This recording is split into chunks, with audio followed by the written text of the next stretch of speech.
Assalamualaikum warahmatullahi wabarakatuh. Apa kabar pemirsa? Senang sekali dapat menjumpai Anda dalam program Ruang Sehat, ruang informasi seputar kesehatan bersama saya Kamaria.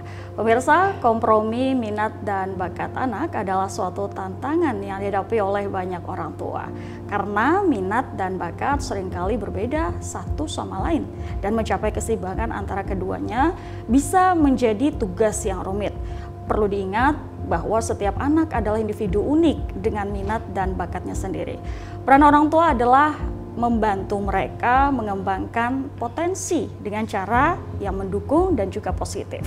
Dan Ruang Sehat hari ini akan mengupas tentang kompromi minat dan bakat anak bersama dengan psikolog Ibu Laksmi Andiani, SPC MPC Psikolog. Assalamualaikum Ibu. Waalaikumsalam warahmatullahi wabarakatuh. Alhamdulillah, gimana kabarnya hari ini, Ibu? Alhamdulillah sehat. Alhamdulillah sehat.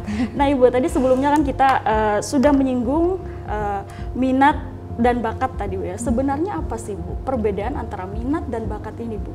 Oke, minat dan bakat anak.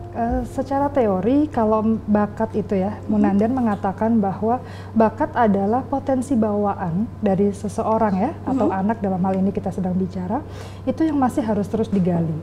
Jadi dia nggak bisa nih, dia sudah punya bakat, didiemin aja gitu, tidak bisa. Artinya potensi bawaan yang memang sudah dibawa, tetapi dia masih harus mengasah, masih harus melatihnya. Seperti itu bakat. Kemudian kalau kata teori Harlock, minat itu adalah motivasi, di mana sumber motivasi yang dia itu akan melakukan gitu ya, melakukan satu keinginan jika dia dihadapkan pada banyak pilihan. Jadi bisa kita simpulkan bahwa minat itu adalah di mana seorang anak itu sudah belajar gitu ya, sudah berinteraksi dengan sosialnya, dia punya banyak aktivitas, dia punya banyak kegiatannya, akhirnya dia melihat bahwa kayaknya saya suka deh sama bidang ini, kayaknya ini asik nih, kayaknya saya keren, menyukai, ingin mendalami gitu ya, dan di situ dia akhirnya senang dengan satu minat di bidang tertentu seperti itu. Sepanjang dia berinteraksi dengan lingkungannya ya, di situ juga dia akan banyak belajar, dan di situ juga pasti dia akan melihat gitu ya bagaimana bidang-bidang apa aja yang dia temui, dan tidak menutup kemungkinan dia akhirnya suka pada satu bidang tertentu. Seperti itu Mbak Kokom. Oke, jadi sangat kelihatan sekali perbedaan antara minat dan bakat tadi betul. Bu ya. Lalu mulai usia berapa Bu minat dan bakat ini pada anak itu mulai terlihat Bu? Oke, sebelum kita bicara pada usia berapa nih, kita mundur dikit gitu ya Mbak Kokom ya, bahwa minat dan bakat pada anak itu sudah harus diberi stimulus sedini mungkin. Artinya begini, pada saat sudah mulai usia dini itu ada perkembangan motorik yang harus digali gitu ya, ada perkembangan motorik halus, motorik kasar yang terus harus dikembangkan. Dia mempunyai perbendaharaan kata yang juga harus banyak, dia juga harus bisa merangkai kata, harus bisa menyampaikan pesan kepada orang tuanya gitu. Itu harus dipenuhi dulu gitu kan.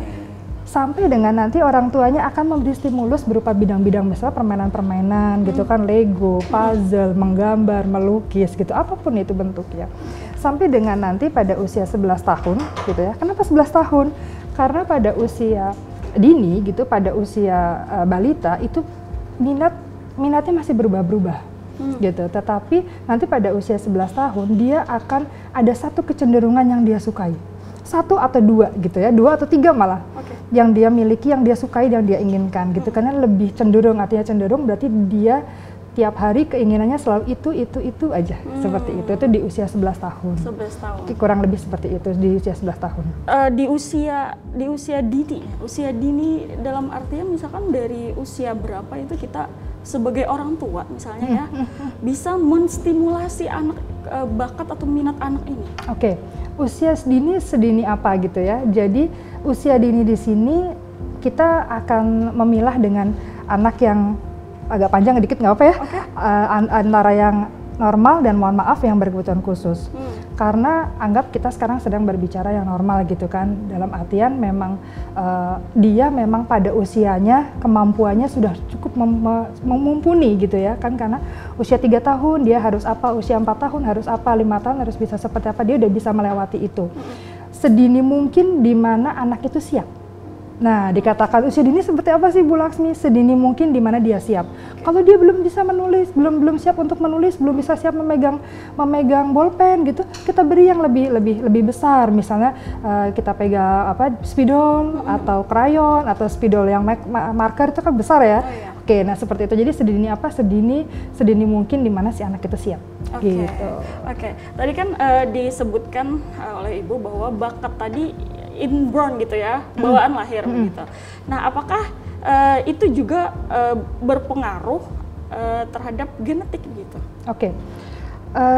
Apakah bakat itu dibawa gitu ya secara genetik atau bawaan lahir gitu? Iya. Tetapi selama bakat itu tidak diasah gitu, maka bakat itu akan semakin tidak terlihat. Gitu. Kita ambil contoh deh.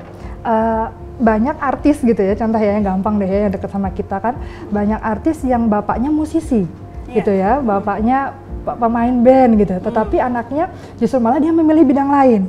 Atau mungkin Mbak Kokom sering denger gini deh, kenapa nggak ikut jalur bidang ayahmu yang bisa musik, bisa bernyanyi? Enggak, saya nggak kepengen seperti ayah. Nah itu juga mungkin ada faktor-faktor lingkungan kenapa akhirnya dia tidak memilih seperti bakat ayahnya, seperti itu. Gitu. Oke, baik. Nah, kalau untuk jenis nih Bu, ada berapa jenis bakat sih pada anak yang lalu bagaimana kita bisa membedakannya? Oke. Kalau secara teori gitu ya, John Holland itu membaginya menjadi satu. Dia itu minat terhadap aspek realistik, kemudian investigatif, kemudian yang ketiga itu adalah sosialnya, kemudian artistiknya, artnya, kemudian konvensional gitu. Riase sih tulisannya ya, RIACE gitu, riase gitu kalau seingat saya. Nah, kemudian apa yang membedakan gitu? Contoh kalau yang tadi realistik itu dia lebih suka gitu ya, dia lebih berminat pada seperti mesin, seperti itu. Contohnya banyak kan mesin gitu ya, kayak misalnya tim kita juga ada ya teknik mesin gitu kan. Nah, beda dengan investigatif. Kalau investigatif itu lebih ke arah menginvestigasi atau menyelesaikan permasalahan matematika dan IPA. Kemudian ada lagi konvensional gitu. Itu juga salah satu minat yang memang berbeda dengan yang lain gitu. Kalau art itu contohnya misalnya seperti artis, dia bergerak di bidang seni, seperti itu. Kemudian ada yang enterprising, itu biasanya minat untuk mengarah atau mempengaruhi orang.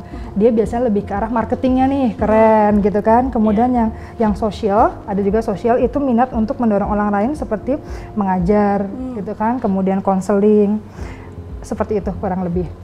Dan itu buat usia 11 tahun ya. Tapi nanti kalau kita bicara minat yang sudah memasuki usia SMA, usia kuliah itu banyak lagi gitu. Bahkan banyak banget sih enggak, cuma lebih terlihat karena mereka-mereka yang menentukan minat bakatnya di usia SMA ataupun masuk jurusan di perkuliahan, kita sudah bisa memprediksikan nih kerjanya apa nanti. Jadi nggak blank banget gitu. Jangan sampai dia juga berpikir bahwa di tengah-tengah perkuliahan dia berpikir kayaknya saya salah jurusan. Gitu kan? Nggak banget gitu kan. Seperti itu sih Mbak Kokom. Gitu. Baik. Nah pemirsa, setelah jeda berikut kita nanti akan membahas lagi bagaimana sih kita sebagai orang tua itu bisa mengetahui apa sih minat dari seorang anak ini. Tapi kita akan bahasnya usai jeda. Tetaplah bersama kami di Ruang Sehat.